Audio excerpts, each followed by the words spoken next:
কি মিষ্টি নেবো রসগোল্লা।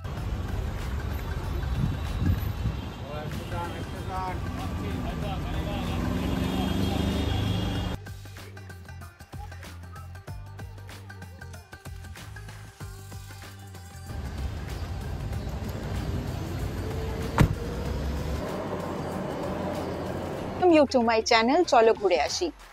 তো being a Kolkata person and a Bangali, Kolkata vlog করবো না, that's not possible, right? তো আজকে আমরা কলকাতার ডিফারেন্ট লোকেশনে ঘুরবো, ডিফারেন্ট খাবার ট্রাই করব। তো তোমরা এই ব্লগটাকে দেখতে থাকো যে আমরা কি করলাম আজকে। আর তোমরা যদি এই চ্যানেলে নতুন হয়ে থাকো তাহলে প্লিজ চ্যানেলটাকে সাবস্ক্রাইব করে দিও আর আমাকে একটু সাপোর্ট করো যাতে আমি আরো নতুন ভিডিওস নিয়ে আসতে পারি। আর তোমাদের যদি ভিডিওটা ভালো লেগে থাকে একটা লাইক করে দিও আর কমেন্টসে জানিও যে তোমাদের ভিডিওটায় কি ভালো লাগেনি আর কি ইনক্লুড করলে তোমাদের ভালো লাগবে। আমাদের গাড়ি এসে গেছে, এবার গাড়ি করে বেরাবো কলকাতা ভ্রমণে।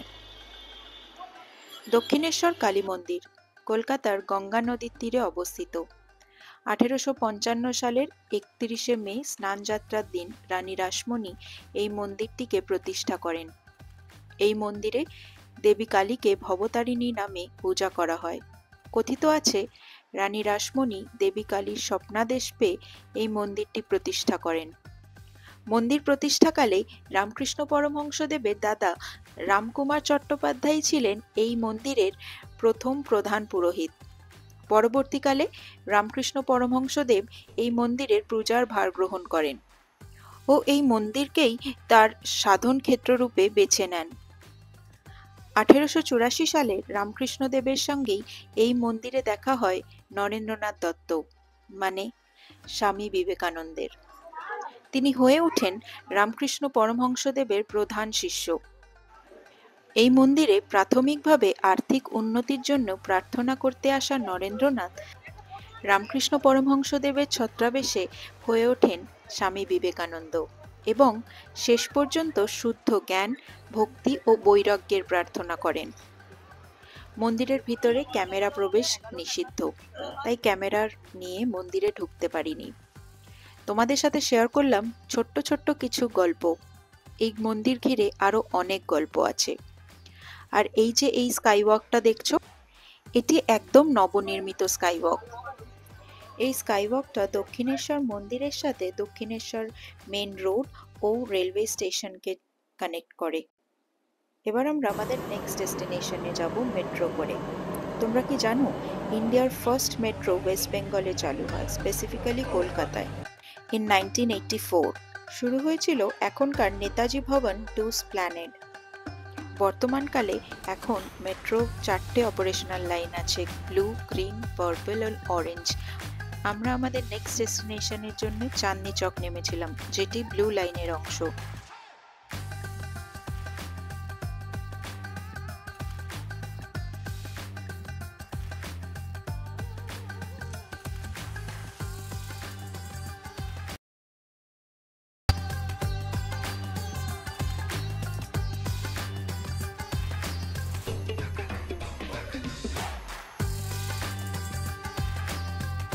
আমরা এখানে চলে এসেছি বিকজ আজকে খুব গরম। ব্রডওয়েতে চলে এসেছি। Broadway is one of the most oldest bars আর 1937-এ এস্টাবলিশ। আর এটা এখনও এদের কালচার, এদের সফিস্টিকেশন মেনটেন করছে। ইটস নট লাইক কি এটা মডার্নাইজড হয়ে গেছে বা কিছু। তুমি এখানে এলে স্টিল দ্য ওল্ড কলকাতার ফিল পাবে। তো আমরা এখন ব্রডওয়েতে try some foods, beers. Broadway is not only a bar, it's a heritage hotel.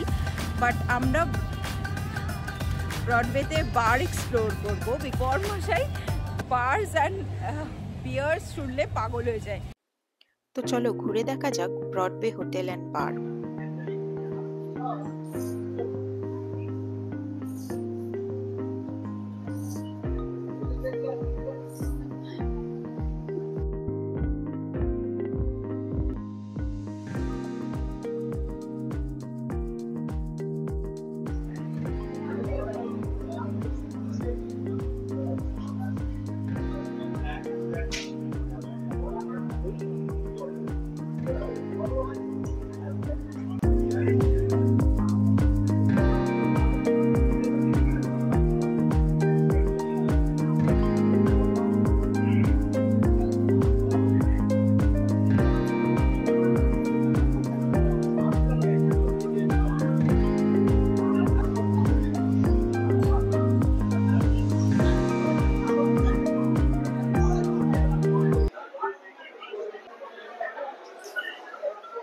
প্ল্যানেটোরিয়ামে এসেছি। Birla planetarium is a place যেখানে তোমরা প্ল্যানেটসের ব্যাপারে জানতে পারবে, অ্যান্ড প্ল্যানেটসের ব্যাপারে এভরিথিং তোমাদের একটা 3D শোতে দেখানো হবে। কমেন্ডেবল। তো নিজে কলকাতা পার্সন হয়ে আগে কোনো দিন বিড়লা প্ল্যানেটোরিয়ামে এসে শোজ দেখিনি। So 150 rupees ticket 3D show is boom. Expression দাও প্লিজ, আমি তোমাদের ওকে দেখাতে পারবো।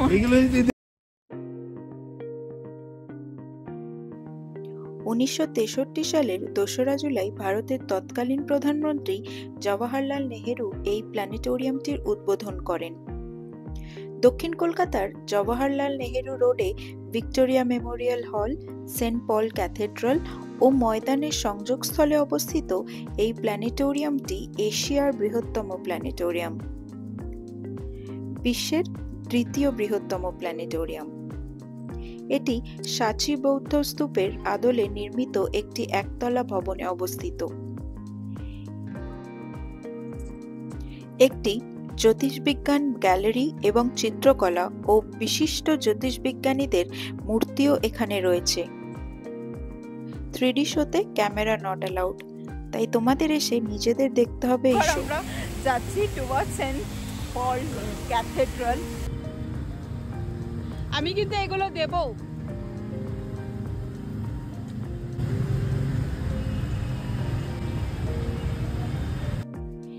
এবার যাচ্ছি সেন্ট পলস ক্যাথেড্রাল।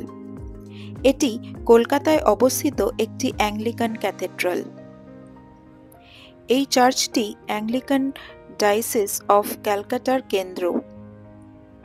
ব্রিটিশ সাম্রাজ্য অভিভুক্ত নানা দেশে যে সমস্ত ক্যাথেড্রাল নির্মিত হয়, সেন্ট পল ক্যাথেড্রালস সেগুলির মধ্যে প্রথম। পূর্বে সেন্ট জনস চার্চ ছিল একমাত্র কলকাতার অ্যাংলিকান ক্যাথেড্রাল। কলকাতায় সে সময় ইউরোপিয়ানদের সংখ্যা বৃদ্ধি পাওয়ায় ও সেন্ট জন চার্চে স্থানাভাব হওয়ার কারণে এই সেন্ট পলস ক্যাথেড্রাল নির্মিত করা হয়। এখনও এটি কলকাতার সবচেয়ে সুন্দর গির্জাগুলির মধ্যে একটি। এবার আমাদের আইকনিক ইয়েলো ট্যাক্সি চড়ার পালা। তো ইয়েলো ট্যাক্সি বুক করে চলে যাব নেক্সট ডেস্টিনেশন ভিক্টোরিয়া মেমোরিয়ালের কাছে।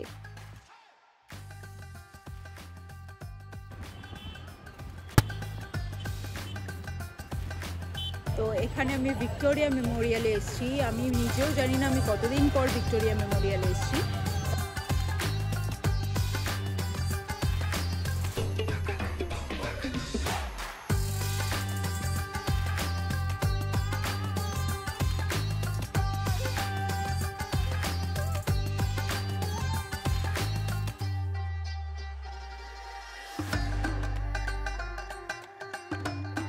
ভিক্টোরিয়া মেমোরিয়াল 1906 থেকে 1921 সালের মধ্যে নির্মিত হয়েছিল। এটি রানী ভিক্টোরিয়ার স্মৃতিতে নিবেদিত। ভিক্টোরিয়া ভারতের সাম্রাজ্ঞী উপাধির অধিকারী ছিলেন, তাই ওনার স্মৃতিতেই তৈরি হয় ভিক্টোরিয়া মেমোরিয়াল। এটি সাদা মাকড়ানা মার্বেল দিয়ে নির্মিত, যেটি দিয়ে তাজমহলও নির্মাণ করা হয়েছিল।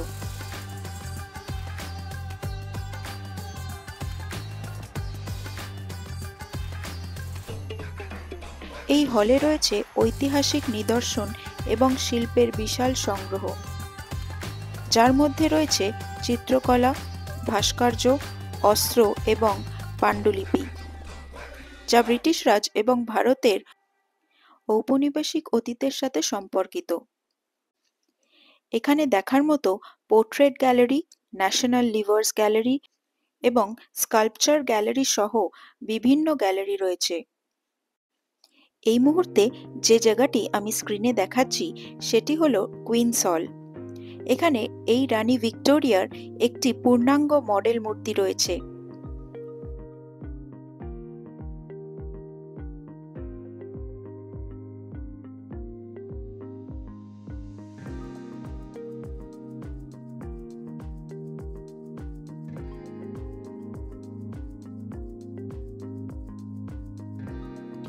আরও রয়েছে অস্ত্র ও অস্ত্রাগার গ্যালারি, ব্রিটিশ ঔপনিবেশিক আমলের অস্ত্র ও বর্ম প্রদর্শনীর জন্যে। ভিক্টোরিয়া মেমোরিয়াল হল আজ কলকাতা শহরের একটি প্রকৃত প্রতীক হিসেবে দাঁড়িয়ে আছে।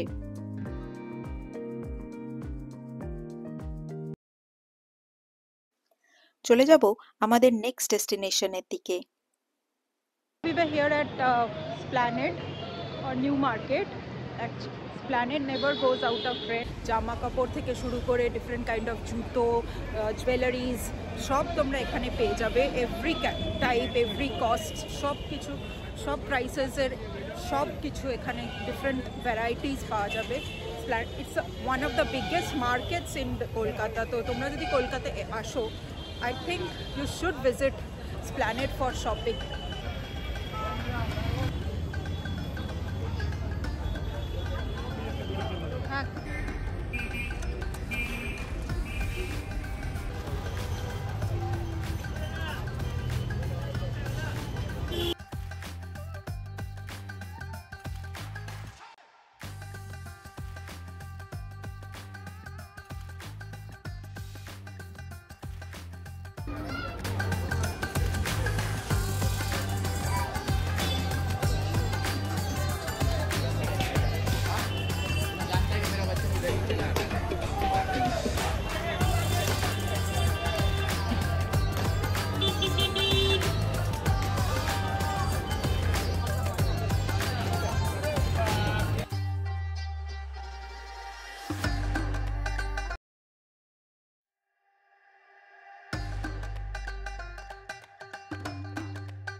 স্প্ল্যানেড এলে যেখানে আমি প্রত্যেকবার আসি সেটা হচ্ছে কেসি দাসের মিষ্টির দোকান। টিপু সুলতান মসজিদের জাস্ট অপোজিটেই এই মিষ্টির দোকানটি। এটি কলকাতার অন্যতম সেরা মিষ্টির দোকানের মধ্যে একটি। কেসি দাসের মিষ্টি ও রসগোল্লা কলকাতায় খুবই ফেমাস, কিন্তু এবার আমরা রসগোল্লা না খেয়ে ট্রাই করেছিলাম এদের ম্যাঙ্গো লাসি। তারপরে বেরিয়ে গেছিলাম আমাদের নেক্সট ডেস্টিনেশন প্রিন্সেপ ঘাটের দিকে।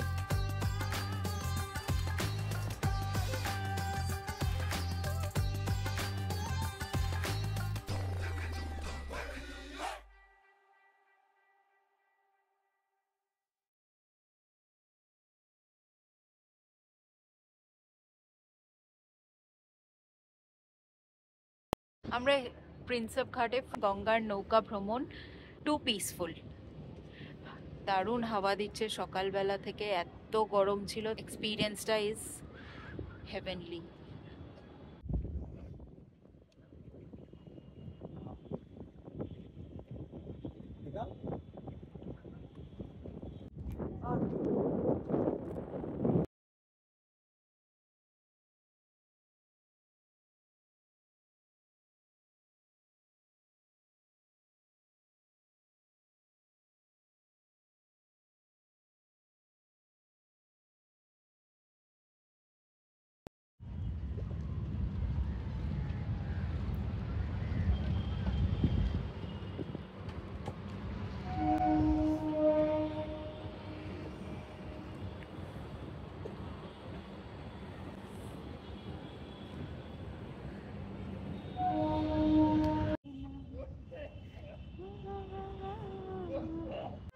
খেয়ে বলো ভালো হলে আমিও খাবো।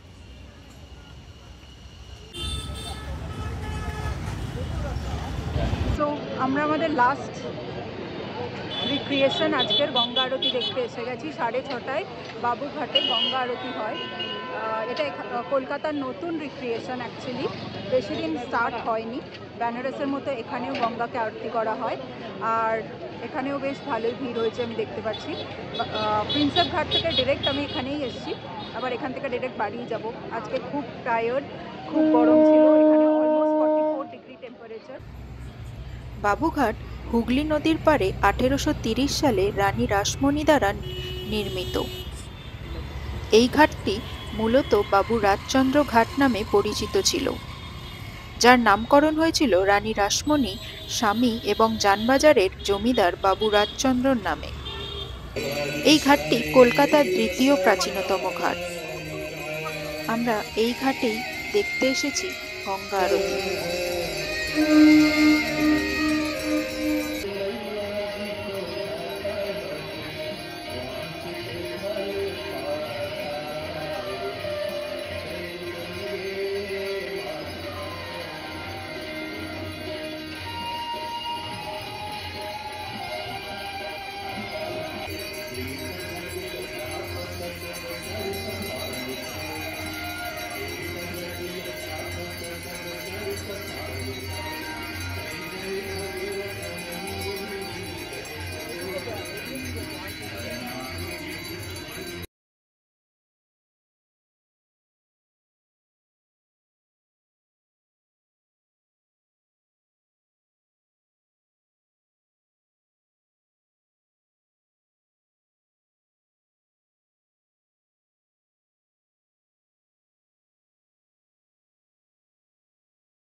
So that's it for today. Rest of the part অন্য একদিন কভার করবো। সো আজকের মতো টাটা, দেখা হচ্ছে অন্য কোনো